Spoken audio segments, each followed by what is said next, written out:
Arsenal fans, Everton fans, how are you? And all the viewers, of the Rokan Football Podcast. How are you and where are you watching us from? This is Rokan David, aka RT, bringing you the match day live featuring the confirmed news of a team which goes by names of Arsenal as it takes on a side which goes by names of Everton in there.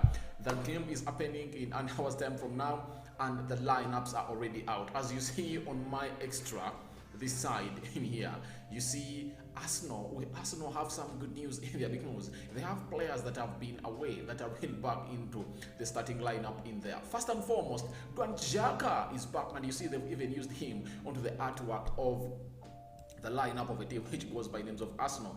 That really adds a lot of impact into the midfield, and he is going to be like the sitting CDM, and Thomas Partey is going to do his box to box role very well. People have come out and criticized Thomas Partey, but I think the problem he has been facing is he's not sure that if at all he really leaves that position and goes forward and do his free role in Arsenal, the back four will be safe. So that's why you've seen him playing reservingly. He reserves himself. He rarely goes up front, but we've seen him that when he goes up front, he pulls up magical moments. Remember the goal of the second goal of Arsenal they scored against Manchester United.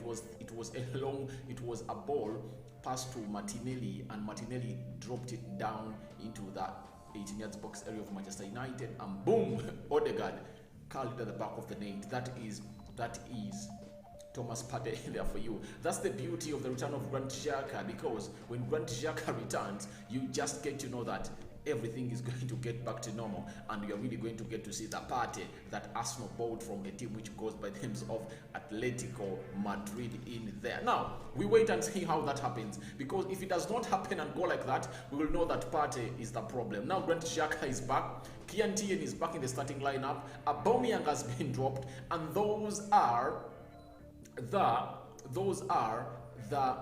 three changes that have been made into the Arsenal starting lineup in there. But Ramsdale stays in goal, Tomiyasu plays the right back, Gabriel and Ben White play into the central defense. Kian Tierney returns in for Nuno Tavares. Nuno Tavares has been enjoying a good spell of games in there, but as we speak right about now, the FA Cup draws are going on, and by the time I leave this live, I think we'll be knowing which teams Arsenal are playing: Manchester United, Chelsea, and very many others in there.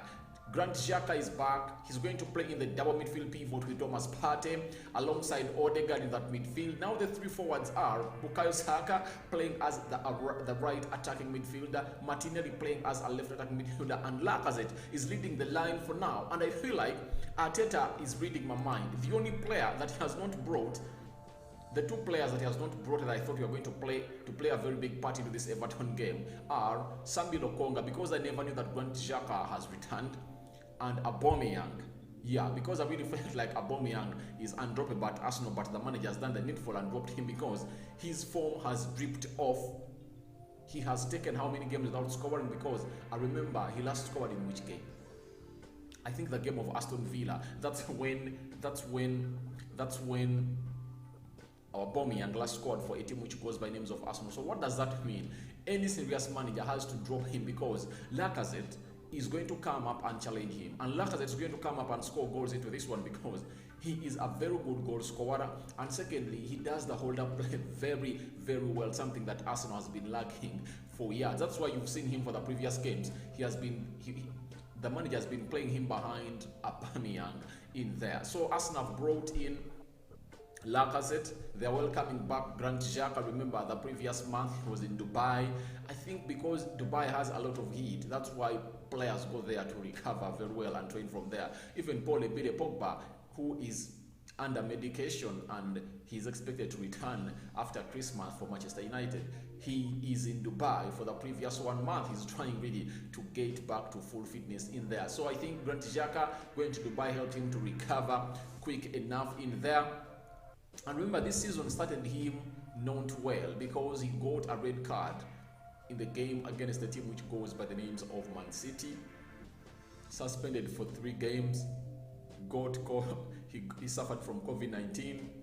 When he went to his national team to play, he got an injury, and ever since then, we've never seen Granit Xhaka coming onto the field of play. Remember, he last played for Arsenal in the game of Tottenham Hotspur, where they played very well with Thomas Partey, and they maintained that midfield very, very, very well in there. Something that really saw Granit Xhaka do the needful. You know, with his straight left foot, I like his aggressiveness.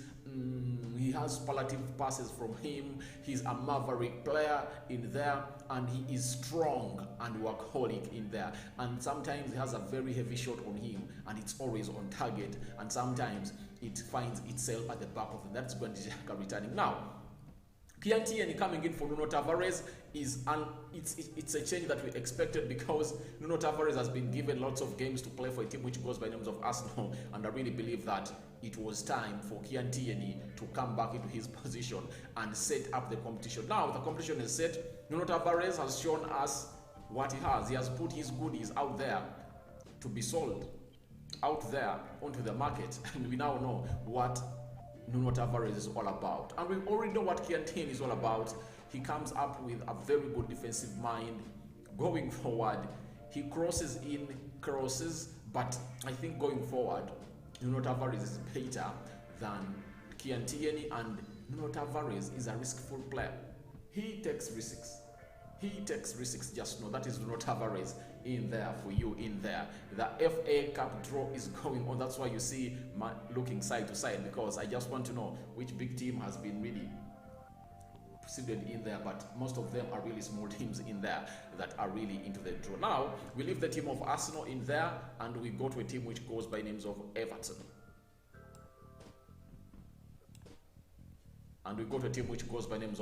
Everton have brought Pickford,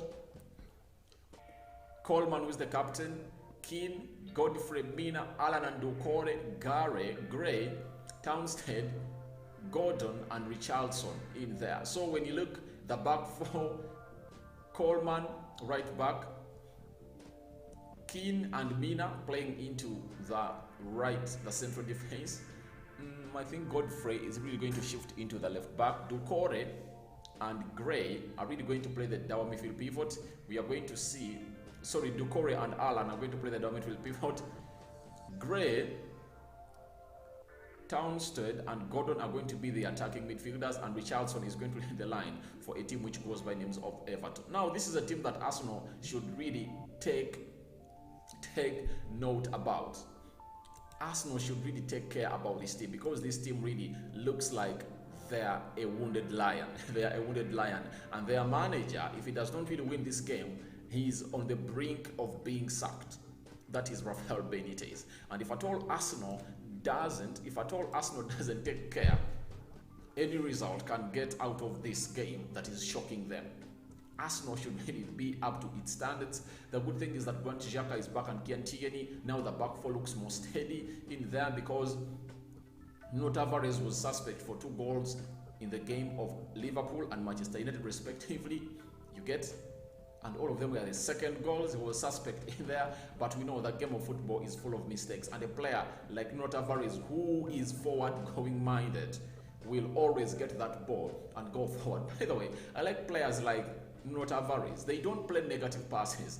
They play passes that see them really go up front. That's what they do. And though in the game of Liverpool, he tried to pass it back into the 18-box area, and Diego Jota got hold of it and skinned Gabriel to the ground, and he netted that ball, and Liverpool got the second goal in there. But the confirmed news is already out, and your reactions are welcome in the comment section below. Everton versus Arsenal is the game that is taking on in here onto Rokani Football Podcast, and all in all, I really want to let you know that it's news that Arsenal have brought in Granit Xhaka. He's returning from injury. That is good news for a team which goes by names of Arsenal, as Lacazette comes in for Pierre-Emerick Aubameyang. When I look at the bench, let me look at the bench of Arsenal and see who has really made it to the bench of Arsenal.